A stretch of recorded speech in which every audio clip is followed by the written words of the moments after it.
Hey, thanks, Ron, and thanks, Angel Beat. And thanks for all of you for attending. I know that it's a long day and it's tough to take that time out of your day. And we really thank you for giving us an opportunity to talk to you about these amazing AWS services and the work we do and share that with you. So to start off with, today we are going to talk about why we even talk about why do we see customers even migrating into AWS in the first place? What are the things that they do? And after that, we are going to talk about the three principal strategies that we have, which is called rehost, replatform, or the and re-architect. And then we will try to dive deep a bit more into the database migration with all the three approaches that we talk about, how it will seem. And then we will talk about any tools that we have. And also, finally, I'll touch quickly on the customer success stories, right? So that is what we are going to do for the next 30 minutes here. So the common drivers, as we see why customers move into AWS, the primary one definitely cost is our initial starter. But apart from that, the other big ones we see is agility and development teams having more productivity. People call it as innovation faster, speed to market, stuff like that.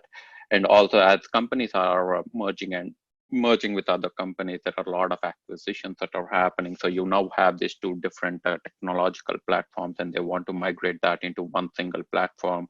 Before, when you were on premises, it would be a nightmare for you to have two different data centers, even to maintain them to start off with. And finally, they have a lot of data centers. Some of them have 3 to 4 data centers, the customers I work with, and they want to have this one consolidated point because they see a lot of benefit with that, because the data replication between their existing data centers is not always optimal or the way they like it to be. And maintaining the DR and all of that is a challenge. And coming on to the other side, which is more digital and transforming the entire and modernizing the stack, and also making sure some of the customers with some of the business types like the Netflixes of the world, where the delivery of the content should be within like few milliseconds. You want to have the data available to the customer to the closest point rather than downloading it from the data centers that you have on premises or stuff like that, where, as Andy was talking about, you have CDNs coming in and stuff like that. So they want that one single platform where they can answer all of these questions, right? So that is one of the key drivers that we see people migrating into AWS. So the next question people have is, unless you're a native cloud native born application or cloud native born company, is what do I do with my existing applications on premises, and how do I migrate them onto the cloud? What is the strategy that AWS recommends? So there is a really very good PDF out there, which I will send out a link as well, which talks about the strategies on how you can evaluate your existing system. But even before you talk about the 6 strategies, we first want to do what we call the assessment phase, right? So for example, you want to look at what is your phase 0 is what we call, you look at how ready you are for that application. So for example, if you have a mainframe application which is retiring in a year or two, you really don't want to spend that much time migrating that onto the cloud. So you basically want to do the assessment. Are there any compliance requirements for this application?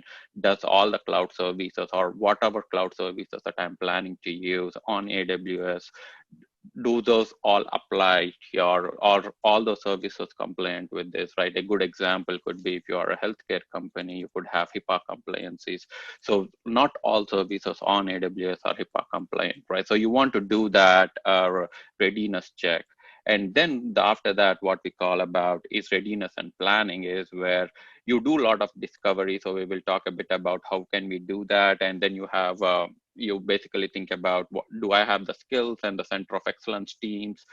Do I know how to migrate? Do I have the migration plan? How do I know how I'm going to cut over from an operational standpoint? Because a couple of things as you think about readiness as planning is, migrating to the cloud is one thing, and maintaining the cloud at an optimal level is other thing, right?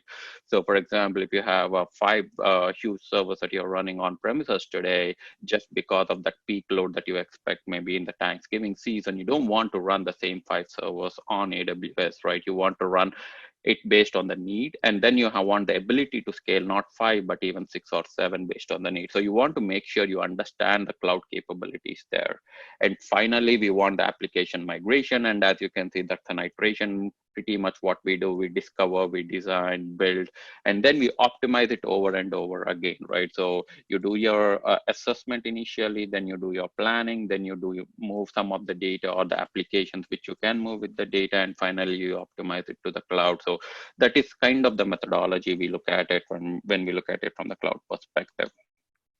So once you're done with that, so after your discovery phase is done, so that is where you determine what you're going to do with this application, right? So that is where I was talking about the 6 R's. That is where you want to dive deep into looking at these 6 R's, right? The first one is, I will talk about the one in the black that are to the bottom, which is retire and retain, right? Retire and retain are exactly what I talked about earlier. Retire is the application is no longer functional. As you do the discovery, you realize that, hey, this application is no longer being called by other applications. Believe me or not, there are a lot of companies where I saw that people were not even aware that applications could retire. Then you talk about retain. As I said, the mainframe was a good example. And then you have these four options, right? I will talk about it. The first one is rehost. So when you talk about rehost, is basically you're just taking your application and rehosting it on AWS, right? So we will talk about some of the migration tools that we have. We have, as Andy was talking again about Cloud Endeavor, it's a great tool for us to do.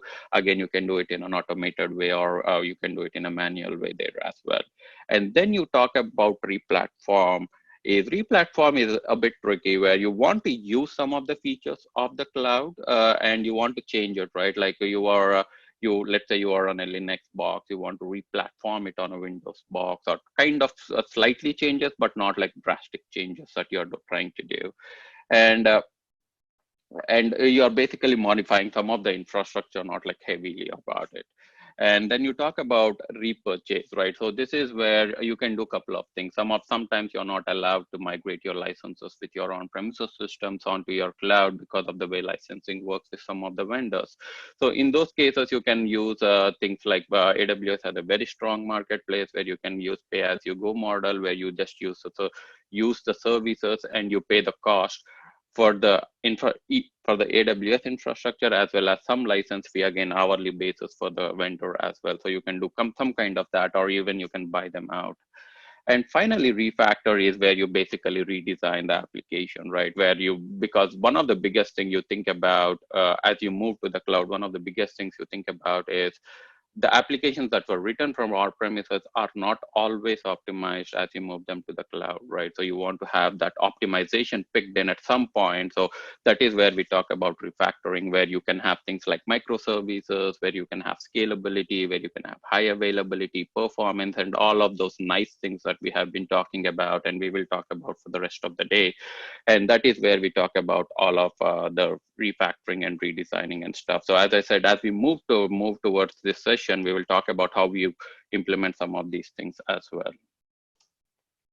So rehost, as I said, is more like a lift and shift. So you pretty much take whatever you have on your on-premises, and then we pretty much move it into your AWS environment, and that is what we call rehost. And generic use cases for those are things like where you have things like you have a Windows server on a Unix server and stuff like that, and you want to move that to the cloud.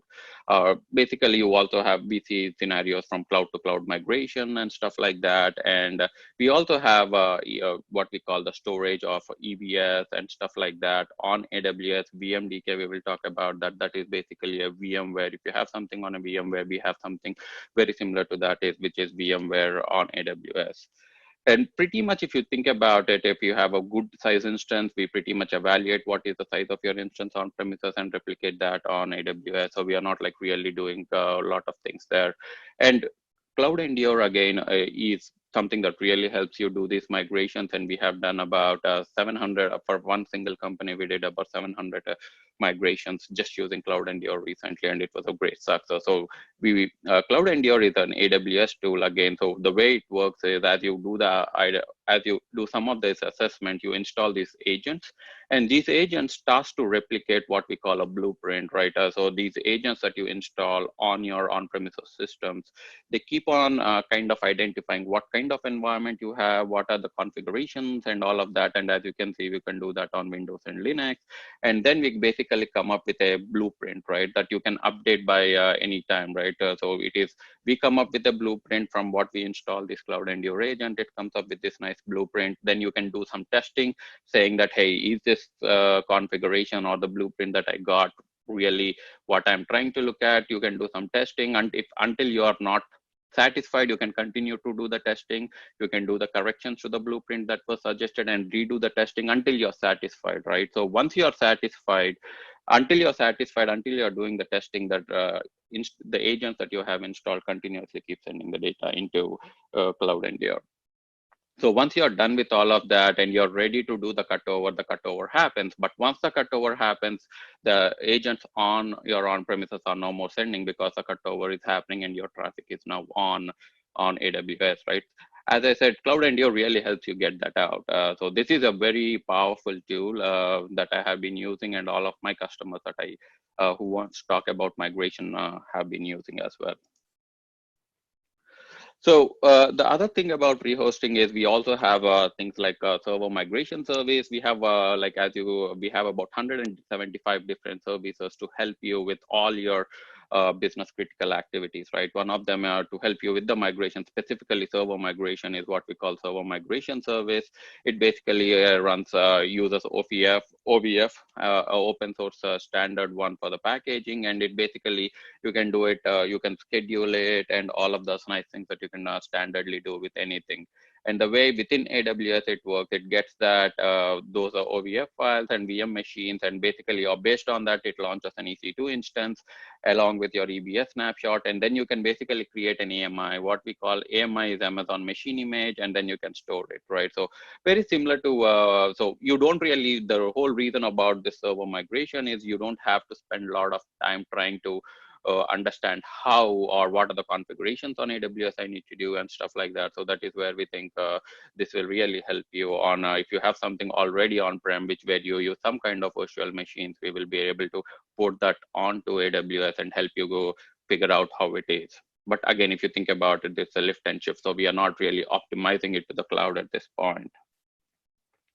So for the VMware specifically on AWS, I know a lot of companies do use the VMware specifically. So we have a VMware on AWS, or rather than migrating them onto EC2 instances, you can continue to use your VMware on AWS and basically also reduce cost, because now you have this one huge bill that is from AWS that will help you reduce the cost.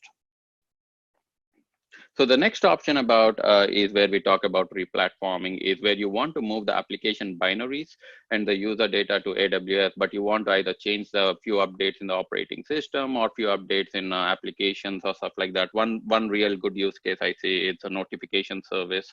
We have a notification service which is called SNS. So basically what people do is they move their application binaries and add this notification service as a wrapper around this. So if something goes wrong, they're able to basically notify people immediately on what is going on. The other thing we do is we see a lot of auto scaling, right? Because managing auto scaling on premises is a pretty tough task. So as we are moving into AWS, using all the machine images that we have, scaling out when the demand comes in and scaling back in when you don't have demand is very prominent. And as Andy talked about, the Windows upgrade is another important thing, and also entire patching with systems manager is another very powerful use case we see as we do talk about people into getting into AWS and having to re-platform their entire applications. And for the journey of how does the re-platform application looks like, we will talk about. So some of the target resources that you can use could be something like an S3 bucket, ELBs, as I was talking about, and you can have you can also have agents that are installed as we talked about earlier, and see how things are going on before you start start optimizing the applications into AWS or start optimizing to use some of these cloud operations, right? So this some of the customers that I work with use replatform as kind of two things, right? One is validation, one is cost reduction, like in case of SQL Server, moving SQL Server out from Windows onto Linux, where they could save about 20% cost and stuff like that, and some of those things. And also starting to use some of these new AWS resources that the applications can use, right? So trying to work around all of that rather than getting everything in at once, because that is a huge thing when you want to rewrite your entire application. So people want to see it step by step, and this basically helps you a lot in there. So some of the things that we talk about is the things like when you are using S3, how are you going to replatform? Think about things like what are your bucket policies, because that pretty much drives who can access the buckets. By default, none of the buckets we do are publicly accessible. So we are very stringent about security, and security is job zero for us. Think about encryption, stuff like that. How do you want to do versioning and all of that? So if you're thinking about elastic load balancers, you want to think about what are the types of instances you use, how are you going to do the health checks, and what are the security groups that you're going to assign and all of that, because you want to make sure sometimes your health check happens on a different port other than 80, and you want to make sure all those things. And with EC2, you want to think about licensing. If you're using Linux or an open distro that we support, it is fine. But if you want to get some licenses that you're on-prem, you want to think about it. What is your plan for software upgrades and stuff? Because when you're doing things like EC2, you're responsible for some of these software upgrades, right? So once you get the EC2 instance, all the upgrades and stuff are responsibility of the customer. And finally, if you want to, we will talk about the RDS later on, but what is the kind of IOPS that you use? What are the kind of IOPS that your systems needs to use, right? So we support all the way up to 64,000 IOPS. So you want to basically all of these factor into kind of replatforming decisions that you make, right? So what are the things that you need? And how should your on-premises even access all of your AWS cloud? Do you have a VPN? Do you have a direct connect and stuff like that, right? So things like that is what you want to really think about as you're trying to migrate applications onto AWS and even any cloud, right? For that matter, you want to start thinking about all of these and have a checklist. And what is your maintenance window going to be? What is your current maintenance window? Stuff like that is what you want to think about as you talk about some of these replatforming decisions. And finally, the re-architecture, right? Again, a re-architecture is where you modify the entire application core logic itself. And sometimes we see customer, not sometimes, as part of the re-architecture, we see customers moving their actual databases into cloud optimized databases like RDS, Aurora, and stuff like that, right? So where you start to fully leverage the capabilities of AWS. Like, as I said, we have 175 different services. We have very strong breadth and depth of different services. Just for the databases, I think we have about 11 or 12 of these services right now.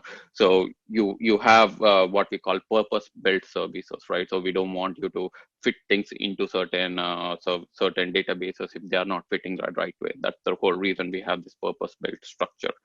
And some of the re-architecture frameworks that we see are like some of the use cases that we see are people who want to migrate out of, or some of the databases that they are tied into, like oracles and stuff like that, right? And also serverless is pretty big, becoming really huge these days, which is AWS Lambda. So you don't have to provision anything at all from a server standpoint. All you have to do is provision as code, and we will take care of it. And people have talked about function as a service, pretty much AWS Lambda it is.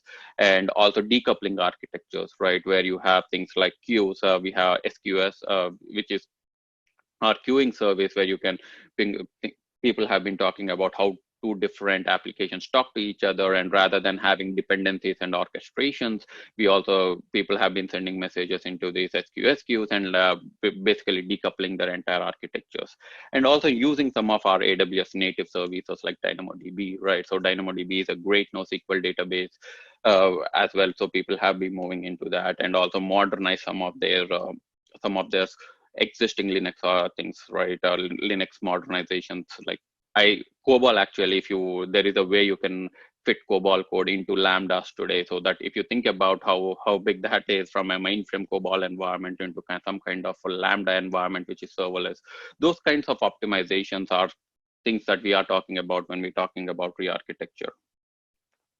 So some of the things that we want to think about, identify the scope, because you're talking about entirely re-architecting your platform or re-architecting your application. Think about what is the impact that it can have on all the systems, right? Because some of the systems are extremely tightly coupled in on your on-premises systems. So think about the impact of changing one of these applications, because in the entire graph node, the slowest one is what you get the performance out of. So you want to understand that impact analysis. And also with all of this moving into the AWS, we strongly recommend using continuous improvement, continuous deployment pipeline, so that it is more rapid and iterative. So the idea there is to release small changes and release them very quickly, and automate all your regression tests so that you don't have to test everything you don't have to wait for the testing team to complete their testing. And finally, again, I just wanted to quickly stop there and touch about Outposts. I know that people have been talking about what if I want to get back onto my on-premises systems for some reason, something like that. So one thing we have is AWS Outposts, which is again, we send you the entire rack that you can see in this picture, and you can put it on your data center, right? So we see this. This is sorry, we see this when we have low latency requirements, right? So you could have a manufacturing plant where the latency is few milliseconds, but it cannot withstand few seconds of latency. So scenarios like that is where we have Outpost, and Outpost can run pretty much everything that you have on AWS, right? Not everything, but I mean, if you have an EC2 or an RDS, stuff like that, yeah, Outpost supports those. So you can have a EC2 server running, trying to use RDS and stuff like that, and it is all fully assembled. You get the entire box as it's all installed by AWS, and all those nice things are already built into the Outpost. So again, that is a very good way for us to, in case you have those needs, please let us know. We would be more than happy to dive deep and talk about Outposts as well. Trying to talk about the database migration. So we basically have a few things. The first one is modernize your entire thing, where we talk about, as I talked about, is modernizing your entire database itself, and then migrating your existing. So if you have MySQL on premises, you can migrate that onto AWS MySQL, or even AWS Aurora, which is a newer version. And Replicate is where you use AWS more like a backup service. You have your primary servers still on premises, but you use AWS. Some of the use cases I saw was where they wanted to just read the data out of AWS and report things out of AWS. So all the read heavy workloads happen in AWS, but all the write heavy workloads happen on premises, and vice versa, based on the use case that we are talking about. So we will talk a bit about database migration, as I said.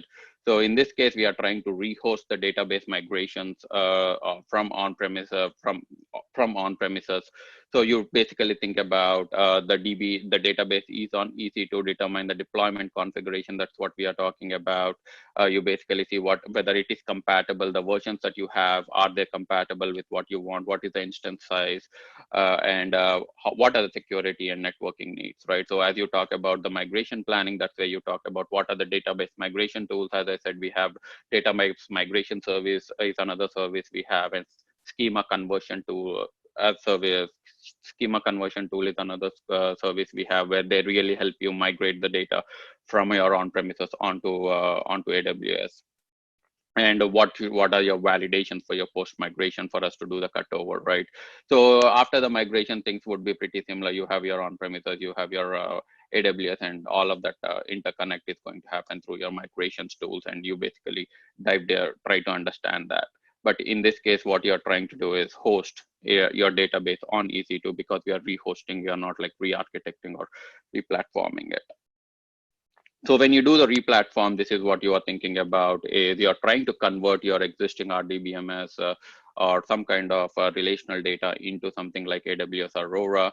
And so again, you're using some of the database migration services that we provide to help you see how the migration happens and what are the nice things that you can do with it. But if you think about it, you're trying to use AWS Aurora, which is cloud native, which is Amazon's our relational database, which can scale. You can create the amazing thing with RDS is Aurora specifically, is you can create read replicas. So if you have applications which are heavy on read, Aurora can support that. And now we have started supporting what we call master architecture, where it means that you can write it onto either of those masters, and you don't have to wait for the commitment from both of them, right? So that is a very interesting article I can send you as well, on to dive deep into how we support that. But as we are talking about here specifically, for databases, this is what we are trying to do. And other thing, maybe if you don't want Aurora for whatever reason, we also have MySQL and Postgres and SQL Server supported on RDS. That is another thing that you can do. And again, you have the migration tools that we already give you for you to support for the migrating that data. So the good thing with the migration tools that we have is, in case there are certain data that cannot be migrated, or the migration tool finds out that, hey, this type of data type that you're using on premises cannot be supported on the cloud, it will give that upfront, right? So it will say, hey, this is what I found out, these are my recommendations, this is how I think you should handle it, and stuff like that, right? So it is not just either I migrate it or I fail it, it is also giving you suggestions on what it does. And we also have specialized database migration experts who have helped multiple customers do that, so they can come in and help you as well. So finally is where we talk about entire re-architecting as well. So re-architecting, again, here we are not talking just about migrating, but we are also talking more about things like Aurora, which is, again, you can have servers where you can specify Aurora saying that I need this instance type, I need this instance family, stuff like that. Or you can have, we recently released serverless Aurora as well, and very similar to that. Basically, you don't really need to tell us what server you need. You basically, based on the capacity and the hits we are getting, we automatically scale things out for you. So you don't have to do any of those deep managing as well, because that is one thing we found out as we were working with customers, is that is a different challenge, right? On how, even the same thing with DynamoDB, which is our NoSQL offering, is the customers were they were not able to predict what kind of workload they would get, because you need to some kind of mechanism for us to even know what kind of instances that we need to provide. And we heard that back, and now we have what we call things that can serverless offerings of Aurora, serverless offerings of DynamoDB, where we scale it based on what you tell us. What are the max and minimum is what you need to tell us, and we scale it based on the need, and you're charged only for the things that you are using. And again, we basically do a lot of schema map conversions as well. And now, as you're re-architecting this for the cloud, you're going to reuse all of those nice new capabilities that we have been proposing. And some of the tools and services that we have. So just apart, like as I said, for a migration standpoint, you have application discovery service, which is again a service that you can install on your on-premises to see how the discovery happens. Basically, it's a discovery service on it's like an agent that you install on your on-premises systems. It will try to run on that. I think it's a week or a 2 weeks time frame, and it will start to give you a discovery of what it found out, how are the servers interacting and stuff like that. Server migration, we talked about that. Database migration service and schema conversion tools. These are the tools that help you migrate, and VMware on the cloud as well. And the other thing is, one of the things that I hear from customers is, how do I transfer, like your existing on-premises systems can be huge into the petabytes in some cases. How do I transfer those huge things onto AWS? So things like transfer acceleration, and also we also have what we call a snowball family of devices. These are devices that we physically send it to you, and you can you can put your data onto these devices and ship it back. All of this is all of this is visible to you on where the shipment is, and the data is encrypted and all of that. And we also have a snowmobile, which is like, I think, a huge truck that comes in where you have petabytes and petabytes of data.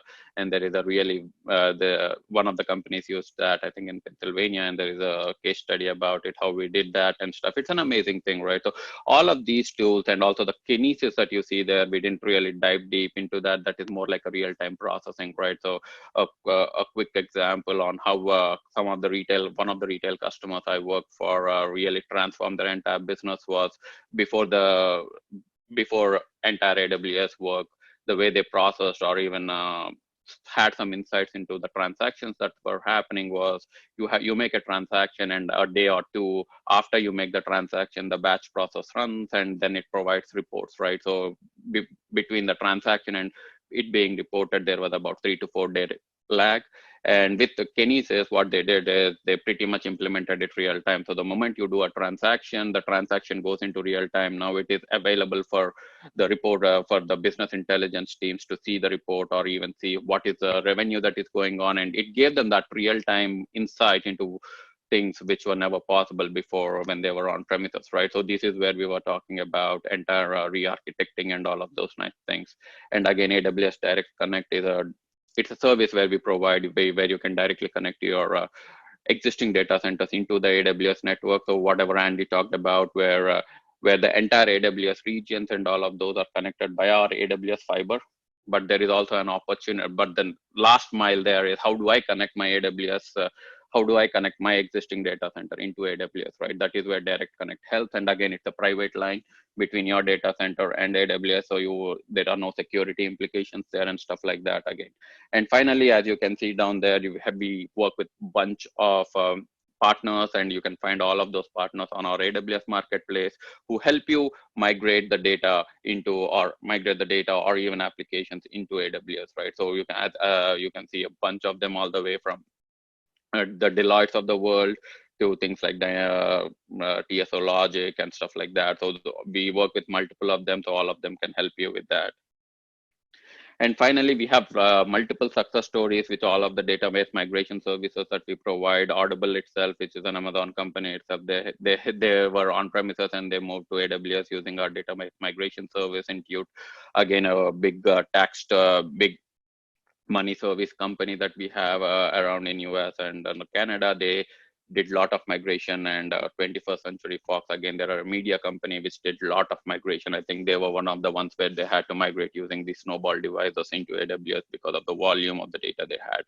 And a lot of success stories out there. You can go to aws.com and find all the migration success stories. And also we have a lot of reInvent videos and stuff, nice videos on YouTube on how people successfully moved in. So I think that's all I had.